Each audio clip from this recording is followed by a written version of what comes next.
Oke, Bu Rike, selamat nih atas kelulusannya. Gimana perasaannya, Bu Rike? Ya seneng lah ya. Kalau lulus sudah pada sidang promosi, tapi ini wisuda. Kebetulan saya wisuda S1, S2 nggak ikutan, tapi S3 baru ikut lagi. Dan semuanya dari UI. S1 saya di Sastra Belanda, Fakultas Ilmu Budaya. S2 saya filsafat di UI juga. Sekarang S3 saya Fakultas Ilmu Komunikasi FISIP UI. Heboh. Ini berapa lama belajarnya mungkin? Belajarnya nggak tahu tuh, saya nggak pernah belajar. Ini S3 saya selesaikan dalam waktu 2 tahun 8 bulan. Alhamdulillah. Tapi tetap aja sebutnya OTG ya. Tapi gimana sih ya Bu Rika di sela-sela kegiatan yang padat sibuk sebagai anggota DPR tapi dengan Alhamdulillah, waktu itu karena bukan dari jurusan komunikasi harus ikut matrikulasi itu sebelum pandemi. Nah, masuk pandemi semua virtual dan kita kerja juga virtual sehingga bisa waktunya lebih bisa di-adjust gitu. Tapi riset saya kebetulan di 3 desa di 3 provinsi di Sumatera Utara, yaitu Desa Sibandang di Kabupaten Tapanuli Utara, lalu kemudian di Jawa Barat Kabupaten Bekasi Desa Muara Gembong, dan satu lagi Desa Tegalalang di Gianyar Bali. Jadi itu pada saat pandemi. Nah, sampai karena udah terjadwal harus turun research gitu, tapi dalam kondisi pandemi lagi parah, dan saya habis vaksin yang kedua, habis itu sampai diinfus 7 liter, tapi masih hidup alhamdulillah. Kira udah mau lewat.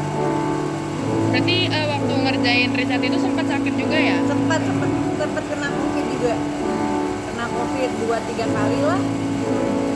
Alhamdulillah ternyata virusnya takut sama saya ya. Tapi kira-kira selama kuliah ini ada kesulitan nggak sih untuk membagi waktu antara pekerjaan sama kuliah? Emang hobinya sih nulis baca ya. Jadi disertasi ini adalah pelarian dari kekecewaan hidup, enggak. Disertasi ini jadi kayak membantu saya untuk mengkonsumsikan satu hal penting, di mana kita kalau isu-isu terakhir ini misalnya soal data subsidi segala macam. Nah, disertasi saya berupaya untuk menemukan solusi dari data Indonesia, khususnya data penduduk yang kurang maksimal begitu. Bagaimana cara untuk melakukan pendataan dan menghasilkan data akurat dan aktual yang dimulai dari desa kayak gitu. Kami menggunakan drone, menggunakan aplikasi yang mengerjakan semua orang desa.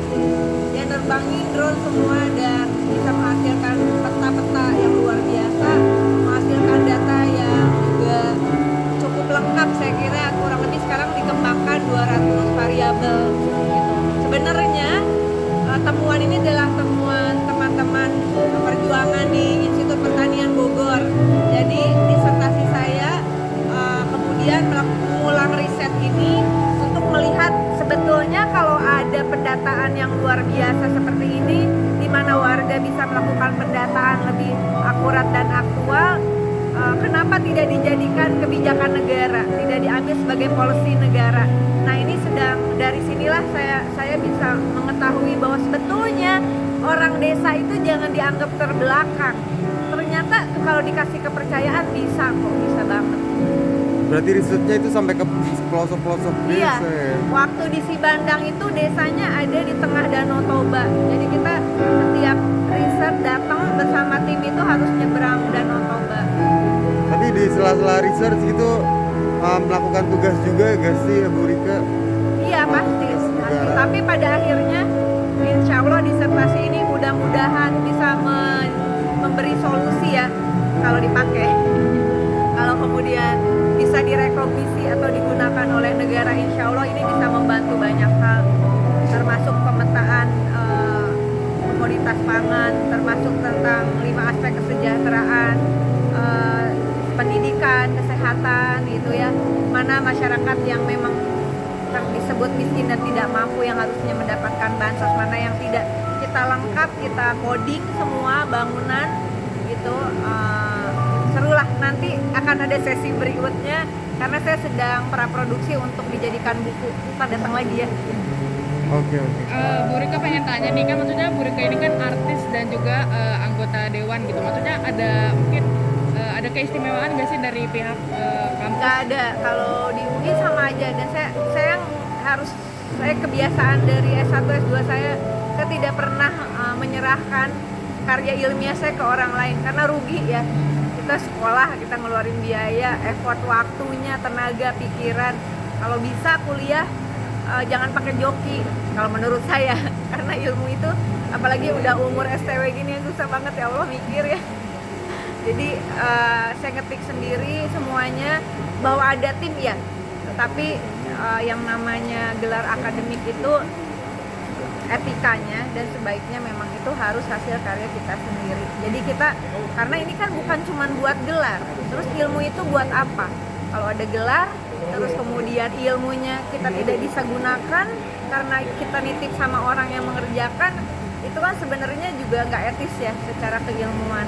Nah, saya berharap pokoknya dari temuan yang kolaborasi riset ini, artinya antara Universitas Indonesia, dan itu awalnya adalah algoritmanya semua dari Institut Pertanian Bogor, bisa menghasilkan sesuatu yang saya sebagai politisi sangat berharap Indonesia memiliki data yang akurat dan aktual. Dan ternyata dari kampus-kampus di Indonesia itu banyak temuan yang luar biasa. Dan saya menemukannya karena saya melakukan studi secara mandiri. Ada tim ya, tetapi saya benar-benar turun riset, saya melakukan penelitian di desa-desa. Nah, di tengah kesibukan Bu Rika sebagai politisi dan sebagai artis gitu, gimana sih dapat idenya Bu Rika untuk disertasi ini? Ya karena saya ini masuk ke periode ketiga saya di DPR ya. Yeah. Dan alokasi anggaran itu untuk semua kebijakan pembangunan seyogianya berbasis pada data yang akurat dan aktual. Berapa sih butuh dibangun jembatan, berapa kilo gitu, posisinya ada di titik koordinat mana, puskesmas harus dibangun di mana, siapa yang berhak mendapatkan kartu Indonesia Sehat, kartu Indonesia Pintar. Nah, jujur ya, apalagi setelah putusan Mahkamah Konstitusi itu DPR itu tidak bisa membahas satuan 3 yang detail itu, sehingga kami juga tidak tahu sebenarnya data yang digunakan apa.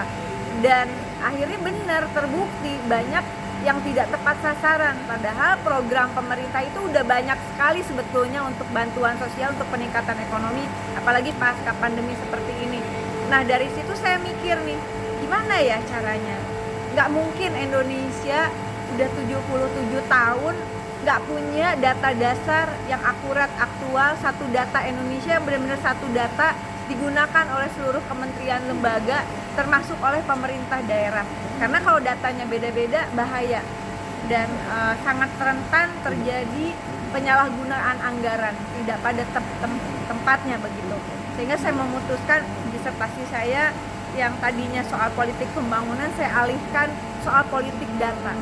Karena di zaman sekarang geopolitik seperti ini, proxy war ya, perang dagang dan sebagainya, apalagi di masa pandemi, ternyata data itu menjadi sesuatu yang sangat penting, sangat krusial. Nggak mungkin lah kita bisa bangkit, pulih lebih cepat, bangkit lebih kuat kalau kita nggak punya data yang akurat dan aktual tentang Indonesia sendiri.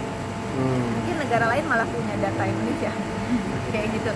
Jadi itulah yang memotivasi saya.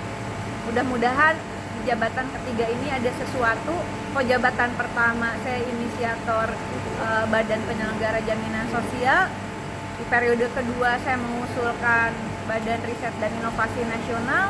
Nah, di periode ketiga ini saya membutuhkan suatu perjuangan yang lebih besar ya. Kalau nggak ada data, lu mau pakai kebijakan apapun nggak akan nyampe tepat sasaran lah, nggak akan akurat gitu. Jadi memang butuh kerja keras dan saya nggak mau asal ngomong. Saya mau buktikan pikiran si Oneng nih bener nggak gitu. Jangan-jangan Oonnya lagi kumat, lagi ngomong di DPR gitu. Jadi saya masukkan ini ke dalam suatu penelitian yang cukup komprehensif lah. Mungkin bisa di-spill data-data Dan nilainya cum laude. Oh, cum laude. Iya, alhamdulillah. Oh, wow. Itu Wow banget ya. Oh, bisa bestie di-spill kok. berapa nilainya? Nah, nilai disertasinya sih A lah ya. Kalau IPK-nya IPK. nggak terlalu tinggi lah, 3,79. Wow, itu tinggi banget. Enggak, itu jurnal saya lokal, jadi mestinya bisa lebih dari. Tapi kan yang penting ilmu ini bisa, mudah-mudahan mohon doanya bisa menjadi ilmu yang bermanfaat. Amin. Oke. Mungkin tapi bisa, aku masih penasaran. Udah, Ntar dilanjut, ntar makan iya. siang di rumahku Oke ya. oke, siap. Iya.